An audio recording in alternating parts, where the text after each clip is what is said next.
Welcome back to the Showdown. As you know, football is a year-round thing, so this week was the Combine. There are a lot of issues surrounding the Steelers.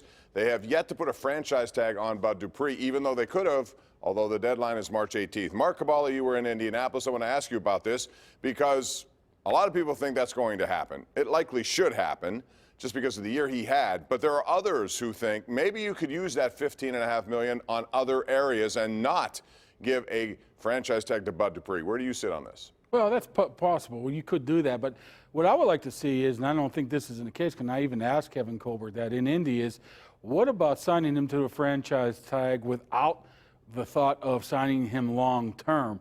Give him this year to try to get somebody to replace him, find somebody who can fill in behind him, give that defense one last shot while Roethlisberger maybe works his way back, then go from there. That's what I would do right now. I don't know if you just letting him walk right now and getting that $16 million and going to spend in free agency will benefit you. What are you getting now? What are you getting in free agency for $16 million? Are you getting Eric Ebron? Are you getting a backup tackle? Is that worth Bud Dupree right now? And what are you doing at the other outside linebacker position? Well, that's probably too much. You would just have to replace one for the other. Right, exactly. And then if you don't do that, Mark, let's just say for the sake of argument that they do decide one way or another to let Bud go.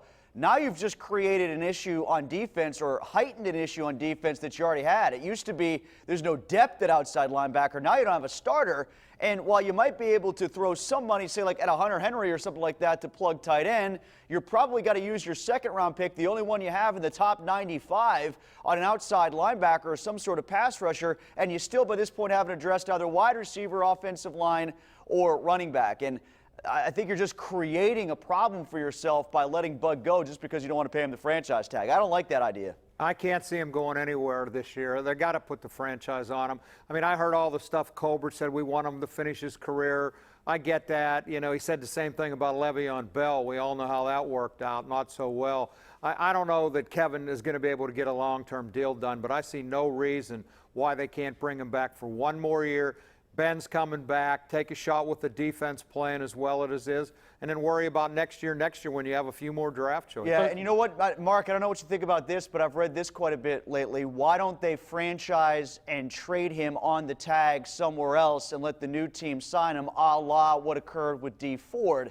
And it's not the dumbest idea ever, except that I don't know what team would do that and then give up a pick that's somewhere in the top 45 when maybe they just sit around and say, well, we'll get our guy in the top 45. Otherwise, you're not moving up all that much to help yourself. Then all of a sudden you have a guy that you don't want on your team right now.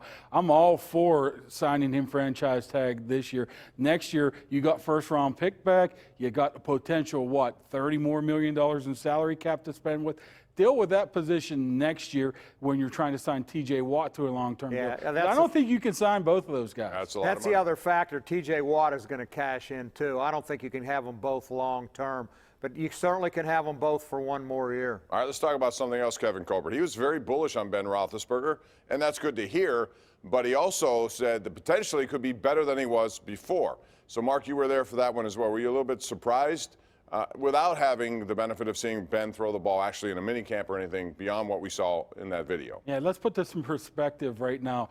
The Steelers don't tell you anything about anybody. I mean, it was a couple years ago, Marquise Pouncey was having surgery on his ankle, and he posted a picture of it, and the Steelers and Mike Tomlin says, well, I'm not talking about that, like it didn't happen. So for him to come out to say that Ben might be better than he was in the past couple years, says something to me that he's really, really trying to show support to him moving forward here. There's no other really thought I can think why he would say something and why they would go out on a limb to say anything like that, unless he knows something more than I do, as in maybe his elbow injury is not as bad as he thought it was. All right, well, we'll continue this after a commercial break, but right now it's time to go around the horn. This week's Smooth Moves, brought to you by Pittsburgh's largest supplier of the smoothest granite, marble, and quartz countertops you will find anywhere, Armina Stone. So, Smooth Moves here, guys. Give me your take, and we'll start with you, Ron, in the middle. Mine go out to Tony Romo for finding a deal, $17 million a year to broadcast football games. I don't think he cares much if they do expand the season by a game. My God, he's making Pompeani money one day a Well, week. let's not when get crazy. Pompeani has to What an work 5 exaggeration. days a week. What to an get it. exaggeration by Cook there. Nobody's making Pompeani money. I'm going to go with Mike Smith from Columbia, the guard from Columbia. He's scored, I believe it's 34, 37, and 38 points in 3 of his last 4. 3 of those games against Harvard and Yale, the top 2 teams of the Ivy. He managed in a double overtime game against Harvard to shoot the ball 37 times in a college basketball game. I didn't even know that was possible, but he did it. Oh, and by the way, Columbia's 1-10 in the Ivy, but that's neither here nor there. I'm going to the fat guys at the Combine, and who's bigger than Louisville tackle Mekhi Becton? 6'8", 370, and he runs a 5.11. I ran a 5.11 once, and it was called a 20-yard dash. That would be 10-2-2 then, Mark. You're at least trending in the right direction. Those are our Smooth Moves, brought to you by Armina Stone, Pittsburgh's largest supplier of the smoothest granite, marble, and quartz countertops you're going to find anywhere.